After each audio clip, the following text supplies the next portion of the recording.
Good morning dear students. Shivam Sankalp के इस online classes में आप सभी का स्वागत है।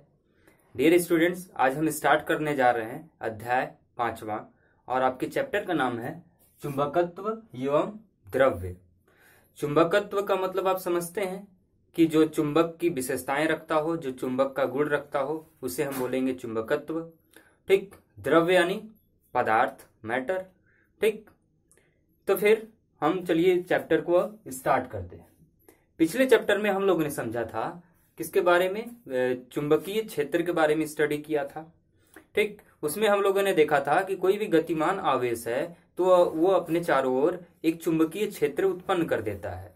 उसके चारों ओर एक चुंबकीय क्षेत्र उत्पन्न हो जाता है, जिसके कारण उस आवेश पे, उस गतिमान आवेश पे एक बल काम करने लगता है और उस बल को हम चुंबकीय बल कहते हैं।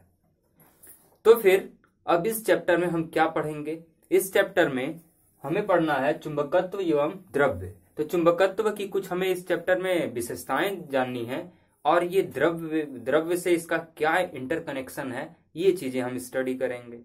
ठीक। तो दरअसल इस चैप्टर में आपको बहुत कुछ अब हटा दिया गया है सिलेबस से, कुछ ही चीजें बची हैं जिनको हमें स्टडी करना है। तो जो चीजें बची है हम उनको 2-3 क्लासेस में स्टडी कर लेंगे। तो देखिए, अब ये द्रव्य का क्या संबंध है चुंबकत्व से, ये हम समझते हैं। हमें पता है कि कोई भी गतिमान आवेश के चारों ओर एक चुंबकीय क्षेत्र उत्पन्न हो जाता है और वहां पे चुंबकीय बल काम करता है। तो हमें यह भी ज्ञात है कि हर द्रव्य यानी हर पदार्थ परमाणुओं से मिलकर बने हुए हैं और परमाणु में इलेक्ट्रॉन्स मौजूद होते हैं और इलेक्ट्रॉन्स एक आवेश है और ये इलेक्ट्रॉन्स, मुक्त इलेक्ट्रॉन्स, नाभिक के चारों ओर घूमने के लिए, गतिमान करने के लिए मुक्त होते हैं। तो जब ये इलेक्ट्रॉन नाभिक के चारों ओर चक्कर काटते हैं, गतिमान होते हैं, तो इसका मतलब इनमें भी क्या होता है? चुंबकत्व होता है। ठीक। क्योंकि हमने देखा कि कोई भी गतिमान आवेश है तो उसमें चुंबकत्व है। ठीक। क्योंकि वो चुंबकीय बल लगा सकता है। तो अगर ये द्रव्य है तो द्रव्य में भी तो इलेक्ट्रॉन्स है, तो ये भी तो चुंबकत्व इसमें भी तो होगा, ये भी तो बल लगा सकता है। ठीक। तो सभी पदार्थों में, सभी द्रव्यों में ये चुंबकत्व पाया जाता है। ठीक। वो अलग बात है कि हमें किसी चीज में ये चुंबकत्व देखने को मिलता है और किसी चीज में हमें ये चुंबकत्व देखने को नहीं मिलता है। तो इसके कुछ न कुछ कारण होंगे, तो इन कारणों का हम अध्ययन कर लेते हैं। ठीक। अध्ययन करके हम रीजंस इकट्ठा कर लेते हैं कि क्यों नहीं दिखता है। जब हम किसी चुंबकीय वाले पदार्थ को हम कंपास के पास लाते हैं तो वो कंपास का नीडल, सुई क्यों नहीं हिल रहा है। तो ये सारी चीजें हम स्टडी कर लेते हैं। ठीक। तो आगे बढ़ते हैं, इसकी थोड़ा सा हिस्ट्री हम जानते हैं। तो शुरू से ही यह चुंबकत्व हमें बहुत सारे जगहों पे देखने को मिलता था। किसी किसी जगह पे दिखता था और किसी किसी जगह पे नहीं दिखता था। तो इसी प्रकार से एक जगह था मैग्नीसिया नामक एक जगह था, जहां पर कि वहां के जब लोग उस जगह पे बकरी चराने जाते थे तो उनके जूते वहां के जगह पे फंस जाते थे। ठीक। तो वो जूते उस जगह पे क्यों फंसते थे, उसका रीजन ये था कि जो बकरी चराने वाले वहां पे जाते थे मैग्नीसिया नामक जगह पे, तो उनके जूते लकड़ी के बने होते थे। पहले जमाने की बात कर रहे हैं। पहले जमाने के जूते जो थे लकड़ी के बने हुए थे और लकड़ी के जूतों में छोटे छोटे कील लगे हुए थे और वो जब कील वहां के उस जगह के पास के पत्थर के कांटेक्ट में आते थे, पत्थर के पास में आते थे, तो होता क्या था कि वो पत्थर एक बल लगाता था और बल लगा के उनके जूतों को अपने से चिपका लेता था। ठीक। तो इस तरीके से हमें यह पता चला कि मैग्नीसिया नामक एक टापू है, एक जगह है जहां पर कि चुंबकत्व है। ठीक। चुंबकत्व है क्योंकि वहां पे चुंबक की विशेषता हमें देखने को मिल रही है और उस पत्थरों को, जिसको हमने लोड पत्थर के नाम से जाना, तो उस लोड पत्थर को हमने क्या कहा, ये चुंबक है। ठीक। तो बाद में इन सारी चीजों पे चुंबकत्व और चुंबक को काफी विस्तारित किया, काफी डेवलप किया चाइना ने। ठीक। तो चाइना ने डेवलप किया, इसके ऊपर काफी स्टडी किया, बहुत सारे चुंबक बनाए। ये जो पत्थर था ये तो प्रकृति की देन था जो वहां पे मौजूद था, और इसी तरीके से चाइना ने इसी तरीके के गुण वाले और भी पदार्थ बनाए, चुंबक बनाया उन्होंने। तो हमें तब तक ये पता था कि ये चुंबकत्व केवल चीजों में ही होता है, पत्थरों में ही पाया जाता है। कब तक हमें ये पता चला था? पिछले चैप्टर में हम लोगों ने पढ़ा था ऑस्टेड का एक्सपेरिमेंट, याद आ रहा है आपको? ऑस्टेड एक्सपेरिमेंट, जिसमें उन्होंने बताया था कि कोई गतिमान आवेश है तो उसके चारों ओर एक चुंबकीय क्षेत्र उत्पन्न हो जाता है। तो जब तक ये ऑस्टेड एक्सपेरिमेंट हमारे सामने नहीं आया था, जब तक हम इस एक्सपेरिमेंट को नहीं जानते थे, तब तक हम इस मैग्नीशिया वाले जगह को ही और मैग्नीशिया में जो पत्थर पाए जाते थे केवल हम उन्हीं को ये समझते थे कि ये क्या है? चुंबक है। बाद में जब ये गुण हमें इलेक्ट्रिसिटी में भी देखने को मिला, बिजली में भी देखने को मिला, तो बाद में हमने इन दोनों को आपस में कनेक्शन किया, आपस में इनको लिंक कर दिया। ठीक, तो इस तरीके से हमें चुंबक की दो विशेषताएं देखने को मिलती हैं। एक विशेषता तो ये मिलती है कि वो आकर्षण बल लगाता है। अपनी ही नेचर की, अपनी ही प्रकृति की, जब कोई दूसरे वस्तु को उसके पास में आता है बिना कांटेक्ट के, ऐसा नहीं पास में आप चिपका रहे हैं, वो दूर ही है, जब उसके क्षेत्र में आ रहा है, क्योंकि वहां पे वो चुंबकीय क्षेत्र उत्पन्न कर दिया है, तो वो क्या करता है? आकर्षण करता है, आकर्षण बल लगाता है। तो एक विशेषता तो हमें चुंबक की ये देखने को मिलती है कि वो आकर्षण बल लगाता है। दूसरी विशेषता हमें ये देखने को मिलती है कि उसके दिशाओं का गुण। तो इसको हम थोड़ा सा लिख लेते हैं। चुंबक की विशेषताएं, दो विशेषताएं ही है चुंबक की। चुंबक की विशेषता, पहली विशेषता तो ये हमें देखने को मिलती है कि वो आकर्षण बल लगाता है, आकर्षण बल लगाता है। दूसरी विशेषता ये देखने को मिलती है कि दिशाओं का गुण, जिसको आप दैशिक गुण भी बोलते हैं, दिशाओं का गुण। ये दो विशेषताएं हैं चुंबक की। दिशाओं का गुण, इससे क्या मतलब है? तो इसको हम समझते हैं थोड़ा सा। दिशाओं का गुण ये है कि जब आप किसी भी चुंबक को आप लटकाते हैं, जैसे ये हमारा कोई सरफेस है, ये हमारे पास कोई चुंबक है, जब हमने इसको लटकाया तो आप जैसे ही इसको हिलाएंगे, घुमाएंगे, आपने इधर इसको किया, ये चुंबक पहले ऐसे था, आपने इसको ऐसे किया धक्का देके, तो आप ये देखते हैं कि जब अपना हाथ आप हटाएंगे तो ये चुंबक अपनी ओरिजिनल स्थिति पे, अपनी ओरिजिनल पोजीशन पे वापस आ जाता है। ठीक, हमें पता है कि चुंबक में दो ध्रुव होते हैं, एक नॉर्थ एक साउथ, तो ये वापस अपनी स्थिति में आ जाता है। आपने इसको इधर लटकाया, फिर छोड़ा, तो ये फिर से वापस अपनी स्थिति में आ गया। आपने इस बार क्या किया, ये मान लीजिए नॉर्थ है, ये साउथ है, आपने इसको पलट दिया, ऐसे घुमा दिया, उल्टा कर दिया, अब साउथ इधर हो गया, नॉर्थ इधर हो गया। तो जब आप चुंबक को छोड़ेंगे तो लटकाने के बाद जब छोड़ते हैं तो ये फिर से अपनी पोजीशन में आ जाता है। तो ये हुआ उसके दिशाओं का गुण कि वो हमेशा और हमेशा अपनी ही दिशा में रहता है। अगर वो नॉर्थ टू साउथ है तो वो नॉर्थ टू साउथ ही रहेगा, मतलब उत्तरी ध्रुव से दक्षिणी ध्रुव की ओर ही रहेगा। ठीक, अपनी दिशाएं वो परिवर्तित कभी भी नहीं करता है, चाहे आप उसको उल्टा, तिरछा, ऊपर नीचे, जैसा चाहे अपने मन चाहा घुमा दें, लेकिन वापस से वो अपनी ओरिजिनल स्थिति में ही आ जाता है। तो ये है दिशाओं का गुण। ठीक, अब आगे हमें इसमें कुछ चुंबकत्व संबंधी कुछ महत्वपूर्ण तथ्य पे चर्चा करनी है, तो उनको भी हम चर्चा करते हैं वन बाय वन कि क्या है ये। इसको मैं अब रफ कर दे रहा हूं, आप हेडिंग डालिए चुंबकत्व संबंधी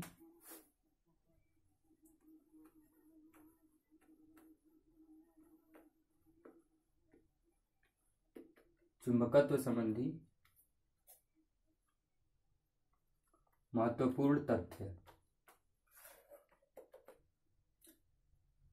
चुंबकत्व की कुछ महत्वपूर्ण तथ्य हम जान लेते हैं, कुछ विशेषताएं समझ लेते हैं, क्या पता एग्जाम में लिखने को आ जाए। ठीक, तो पहली विशेषता तो यह है चुंबकत्व की कि पहला तथ्य की अगर बात करें, महत्वपूर्ण तथ्य की, हमने अभी पढ़ा, अभी सुना आपने लोड पत्थर के बारे में। लोड पत्थर कहाँ पे? मैग्नीशिया जगह पे मिलता था। उसकी क्या खासियत थी कि वो उसमें चुंबकत्व का गुण था। ठीक, तो इसी तरीके से हम अपने प्रकृति में देखते हैं कि हमारी जो पृथ्वी है वो भी चुंबकत्व उसमें भी पाया जाता है, वो भी एक चुंबक की तरह व्यवहार करती है। वो भी एक मैग्नेट की तरह बिहेव करती है। क्या आपने कभी सोचा है कि आप जब घर पे दक्षिण की ओर साउथ डायरेक्शन में अपना हेड करके सोते हैं और पैर उत्तर की ओर, तो आपकी मम्मी बोलती हैं कि बेटा ये सिर दक्षिण की ओर करके मत सो। तो आपने कभी इसका आंसर उनसे पूछा कि ऐसा क्यों बोलती हैं? तो मम्मी हो सकता है बताएंगी कि नहीं सोया जाता है, ये हमारे पुराणों में नहीं है। लेकिन इसके पीछे स्टूडेंट्स ये लॉजिक नहीं है कि ये हमारे कहीं कथा में लिखा हुआ है तो कहीं हमारे पुराणों में लिखा हुआ है। यहाँ पे दरअसल यहाँ पे हमारा साइंस काम करता है, हमारी फिजिक्स काम करती है। तो हमें दक्षिण की ओर इसलिए हम नहीं सोते हैं सर करके, क्योंकि ये जो हमारी पृथ्वी है ये भी चुंबक की तरह व्यवहार करती है। तो चुंबक की तरह व्यवहार करती है तो इसका जो डायरेक्शन है ना, इसका पृथ्वी का जो डायरेक्शन है चुंबकीय वाला, ये होता है साउथ टू नॉर्थ, यानी दक्षिण से उत्तर की ओर। तो दक्षिण से उत्तर की ओर होता है, तो अगर आप दक्षिण की ओर सोते हैं तो पृथ्वी का जो चुंबकीय वाला प्रभाव है वो भी साउथ टू नॉर्थ है, दक्षिण से उत्तर की ओर है। तो ये क्या करता है कि आपका जो ब्लड सर्कुलेशन है उसमें ये क्या कर देता है, उसमें ये कुछ भी मतलब गतिविधियां ऐसी उत्पन्न कर देगा। हो सकता है कि आपका ब्लड सर्कुलेशन ज्यादा बढ़ जाए, ठीक, या हो सकता है ब्लड सर्कुलेशन आपका कम हो जाए। तो ये हमारे ब्लड सर्कुलेशन पे इफेक्ट डालता है, ठीक, जिसकी वजह से आप चैन से नहीं सो पाएंगे। ठीक, कभी सो के आप देखिएगा, महसूस कीजिएगा कि ऐसा होता है कि नहीं होता है। ठीक, तो ये सारे रीजंस हैं इसके बिहाइंड पे, ठीक, इसलिए हमें नहीं सोना चाहिए। तो पहला तो इसका विशेष तथ्य क्या है कि पृथ्वी चुंबक की भांति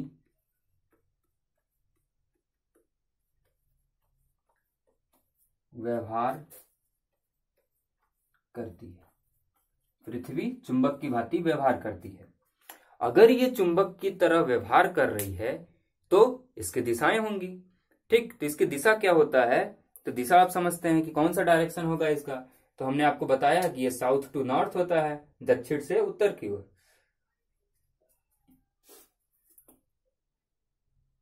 तो ये मान लीजिए हमारा पृथ्वी है, ठीक। ये वाला नीचे वाला पोर्शन हमारा साउथ है, ये नॉर्थ।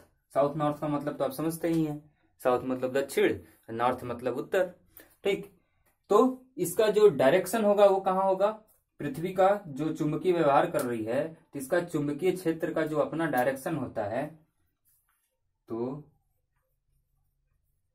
चुंबकीय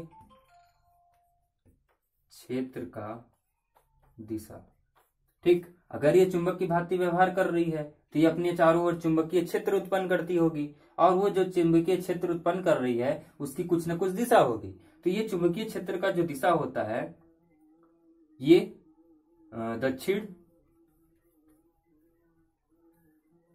दक्षिण से उत्तर की ओर होता है, दक्षिण से उत्तर की ओर, यानी साउथ टू नॉर्थ, ठीक। तो अगर इस डायग्राम को आप कंप्लीट करेंगे तो ये लगभग कैसा बनेगा, कुछ ऐसा बनेगा, ये ऐसा, ये ऐसा। तो डायरेक्शन आप किधर दिखाएंगे, साउथ टू नॉर्थ, ये ठीक, समझ गए। तो ये हमने पढ़ा पहला तथ्य कि पृथ्वी चुंबक की भांति व्यवहार करती है। अब इसके बाद जो हमारा अगला तथ्य आता है कि हमने तो ये कह दिया कि चुंबक के पास दो ध्रुव होते हैं, एक साउथ ध्रुव, एक नॉर्थ ध्रुव, यानी कि उत्तरी ध्रुव और दक्षिणी ध्रुव होता है। तो भैया हमें ये कैसे पता चलेगा कि कौन सा ध्रुव साउथ का है, कौन सा ध्रुव दक्षिण का है और कौन सा ध्रुव उत्तर का है, यानी नॉर्थ का है। तो इसको पता लगाने के लिए ना हमने ये क्या बनाया, एक तथ्य बनाया कि जब हम कभी एक छड़ चुंबक को, बार मैग्नेट को, जब भी हम स्वतंत्र रूप से फ्रीली लटकाते हैं तो हम ये देखते हैं कि वो जब भी ठहरता है, जब भी रुकता है ना, तो हमेशा और हमेशा नॉर्थ और साउथ के डायरेक्शन में ही ठहरता है। तो हमने ये कह दिया कि चुंबक का वह सिरा जो उत्तर की दिशा ओर संकेत करेगा वो उत्तरी ध्रुव कहलाएगा, वो नॉर्थ पोल कहलाएगा। और चुंबक का वह सिरा जो दक्षिण की ओर संकेत करेगा, जो दक्षिण की ओर संकेत करेगा, इंडिकेट करेगा, उसको हमने कह दिया कि वह चुंबक का दक्षिणी ध्रुव कहलाएगा, साउथ पोल कहलाएगा। ठीक, तो ये हमने तथ्य यहाँ पे नोट किया। तो चलिए तथ्य को लिख लेते हैं। क्या है हमारा तथ्य?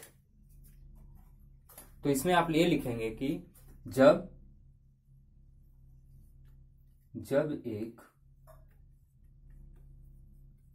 क्षण चुंबक को स्वतंत्र रूप से लटकाया जाता है, दिख रहा है ना?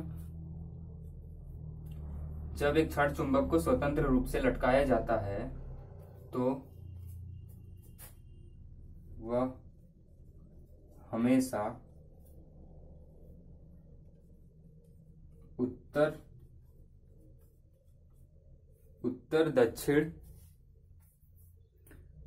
दक्षिण दिशा में ठहरता है।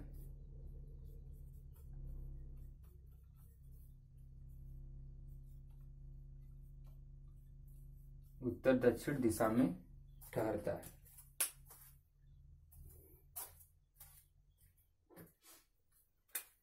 तो चुंबक का वह सिरा जो उत्तर की ओर संकेत करता है उसे उत्तरी ध्रुव और जो दक्षिण की ओर संकेत करता है उसे दक्षिणी ध्रुव कहते हैं, दक्षिणी या तो दक्षिणी ध्रुव कहते हैं।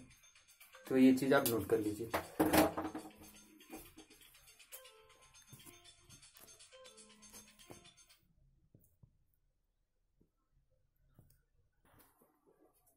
नेक्स्ट पॉइंट है कि एक समान ध्रुव विकर्षण तथा विपरीत ध्रुव आकर्षण करते हैं। कि जब भी एक समान ध्रुव होंगे यानी नॉर्थ नॉर्थ, साउथ साउथ, ये हमेशा क्या करेंगे? ये हमेशा विकर्षण करेंगे।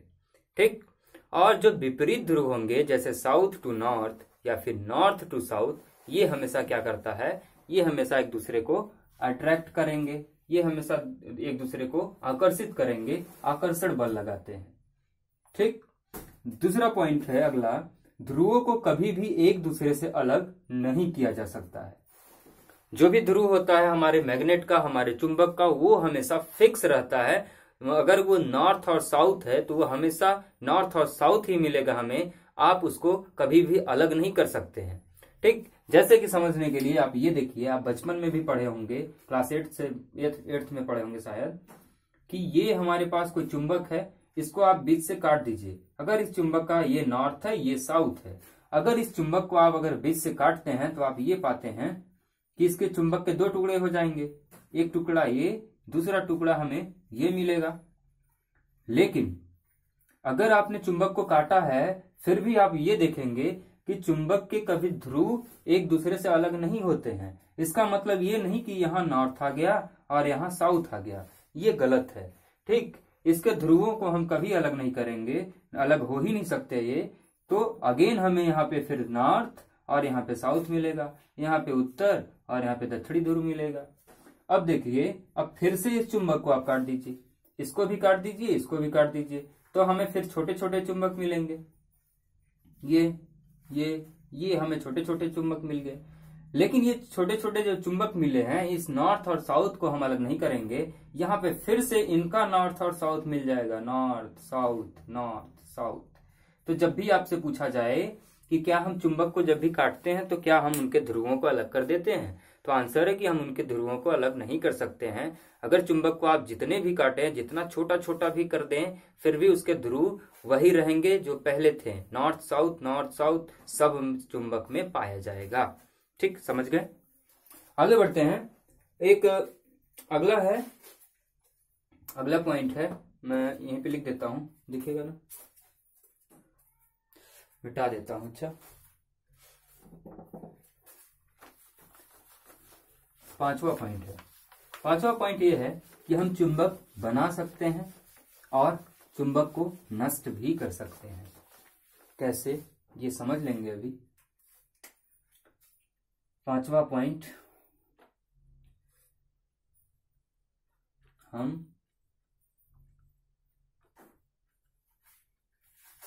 चुंबक बना सकते हैं और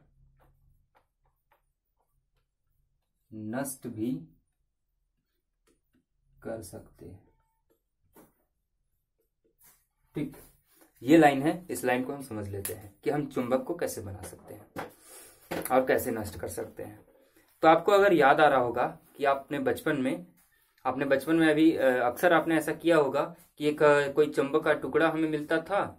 चुंबक के टुकड़े को हम किसी लोहे के कील से उसको रगड़ते थे। रगड़ने के बाद जिस कील को आप चुंबक से रगड़े हुए हैं, और वही कील जब किसी दूसरे कील के पास आता था तो वो उस कील को अपनी तरफ अट्रैक्ट करता था, अपने तरफ खींचने की कोशिश करता था। याद आ रहा है कुछ? तो इस प्रकार से जो यहाँ पे हो रहा है, तो यहाँ पे हमने क्या किया, एक चुंबक से किसी दूसरे द्रव्य में, किसी दूसरे पदार्थ में वो चुंबक का गुण हमने बना लिया। इसमें भी चुंबक का गुण आ गया। इसका मतलब ये भी अब कैसा काम कर रहा है, चुंबक की तरह काम कर रहा है। ठीक, तो इस तरीके से हम एक लोहे के टुकड़े में चुंबक से रगड़कर उस लोहे के टुकड़े में भी हम चुंबक का प्रभाव उत्पन्न कर सकते हैं, उसे चुंबक बना सकते हैं। ठीक, दूसरा उपाय यह है कि अगर आप बिना चुंबक से रगड़े अगर चुंबक बनाना चाह रहे हैं तो कैसे बनाएंगे? तो उसका आंसर ये है कि आप एक लोहे का टुकड़ा ले लीजिए और उस लोहे के टुकड़े के चारों ओर एक कुंडली लपेट दीजिए, एक कॉइल लपेट दीजिए, और उस कॉइल से फिर वैद्युत धारा का प्रवाह कराइए। तो जैसे ही आप वैद्युत धारा का प्रवाह कराएंगे, तो हमने पढ़ा है कि गतिमान आवेश, तो जब गतिमान आवेश उससे प्रवाहित होंगे तो क्या होगा, एक चुंबकीय क्षेत्र उत्पन्न होगा। तो आप ये देखेंगे कि इलेक्ट्रिसिटी फ्लो कराने के बाद जब उसको निकालेंगे आप लोहे को बाहर, तो ये उसमें चुंबक का गुण आ जाएगा, वो चुंबक की तरह काम करने लगेगा। तो इस तरीके से हम चुंबक बना सकते हैं। तो फिर हम चुंबक को नष्ट कैसे कर सकते हैं जो बनाए हैं? तो जो लोहा आपने इलेक्ट्रिसिटी प्रवाहित करा के चुंबक बनाया था, अब उस लोहे को आप भट्ठी में ले आके डाल दीजिए। भट्ठी में ले जाके डालेंगे तो वो गर्म हो जाएगा, और गर्म होने के बाद जब उसे आप बाहर निकालेंगे तो आप ये पाएंगे कि अब उसमें चुंबकत्व का गुण नहीं है, वो चुंबक की भांति अब कार्य नहीं कर रहा है। तो इस तरीके से हम चुंबक को नष्ट भी कर सकते हैं। और आगे इसमें जनरल चीजें, चुंबक का ध्रुव क्या होता है ये तो आप समझते ही हैं, अब तक समझ गए होंगे क्या होता है चुंबक का ध्रुव। चुंबक का ध्रुव वह बिंदु होता है जहां पर कि चुंबकत्व सबसे ज्यादा पाया जाता है। तो जिस बिंदुओं पे चुंबक का सबसे ज्यादा प्रभाव पाया जाता है उसको हम बोलते हैं चुंबक का ध्रुव। ये चुंबक बहुत सारे प्रकार के हो सकते हैं। कैसे, कौन कौन से प्रकार के हो सकते हैं? जैसे कि हम लोग कुछ जानते हैं, ये चुंबक बार की तरह हो सकता है, मतलब ऐसा, ठीक, ऐसा कुछ हो सकता है जिसको हम क्या बोलते हैं, छड़ चुंबक। ये साउथ और नॉर्थ दे दीजिए इसका। और हमने एक हॉर्सशू पढ़ा था, याद आ रहा होगा आपको, तो बहुत छोटे क्लासों में, ये घोड़े की नाल जैसा होता है जिसको हम बोलते हैं हॉर्सशू चुंबक। इसका नाम ही है हॉर्सशू चुंबक। ये साउथ नॉर्थ डायरेक्शन दिखा दीजिए, क्या बोलते हैं इसको, हॉर्सशू चुंबक, घोड़े की नाल जैसा चुंबक। इसके बाद हमने एक देखा था चुंबकीय कंपास, देखा था सुई वाला, तो उसका कैसा था, कुछ ऐसा था, ये ठीक, ऐसा ही था ना। ये सुई एक रहता है कंपास में इंडिकेट करने के लिए, चुंबकीय प्रभाव को दर्शाने के लिए। तो ये कंपास चुंबक हो गया। एक चुंबक और होता है जो आपने देखा होगा रेडियो के स्पीकर में। अगर आपने, आपके घर पे रेडियो होगा या फिर पहले अगर रेडियो रहा होगा तो आपने देखा था कि उसमें गोला सा चुंबक रहता है स्पीकर में। ठीक, रेडियो में जो स्पीकर में लगा रहता है वो चुंबक। तो वो चुंबक किस प्रकार से लगा रहता है, तो आपने देखा होगा कि वो गोले गोले लगे रहते हैं, एक ऐसा और फिर एक ऐसा बाहर, एक अंदर की ओर चुंबक लगा रहता है और एक बाहर की ओर। तो जैसे कि एक जो चुंबक अंदर की ओर रहता है वो उसको हम बोलेंगे नॉर्थ, और एक जो उसके चारों तरफ रहता है उसको बोलते हैं साउथ। ठीक, तो इस तरीके से ये रेडियो के स्पीकर में लगा रहता है, आप देख सकते हैं। तो ये था जनरल चीजें चुंबक संबंधी। अब जो हमारा अगला टॉपिक है वो है चुंबकीय क्षेत्र के रेखाएं। तो आगे बढ़ते हैं अगले टॉपिक की ओर।